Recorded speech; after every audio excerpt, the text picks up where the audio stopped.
There was a major court ruling this week that is going to completely change college sports like forever. So I'm going to explain to you why it's so important and what happened. Basically, the big takeaway from this ruling is that schools can now directly pay athletes for their name, image, and likeness. And each school is going to get $20.5 million as sort of like a salary cap that they can choose to use to pay their players. They also don't have to if they don't want to. That money will not be divided equally among teams, among athletes. It's mostly all going to go to football and men's basketball, which is just a Title IX lawsuit waiting to happen. And that money is going to come from broadcasting rights, ticket sales, and mainly you.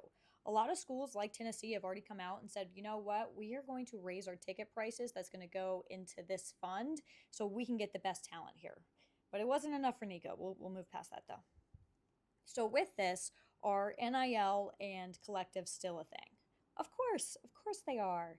Athletes can still do brand deals, so which is good news for Dr. Pepper. But what's the deal with the collectives themselves, with the people who are paying for play, basically? Allegedly. They will still exist, but sort of the takeaway from this is the Power Four conferences have been trying to find a way to eliminate those sort of booster style deals. That was really hard to say. And they're doing that by creating this little committee, which is always a bad thing, called the College Sports Commission. And they hired this guy who his whole job is like getting people in trouble in baseball, I'm pretty sure, to be in charge of it. And their job is to enforce the salary cap and to make sure that deals are actually brand deals and NIL deals rather than a booster giving you $500,000 in a parking lot saying, come play for the Tide. And they're using Deloitte to do it. So I guess that's what Deloitte does.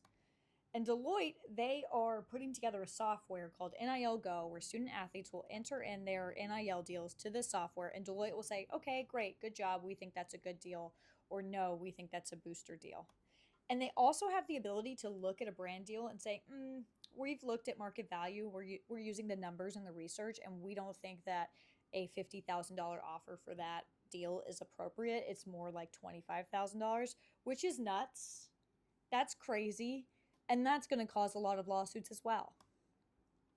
And schools have already started working with their NIL collective to try to find ways to kind of loophole this system so they can pay their best players more. It's a lot. Are there anything else that's happening with this?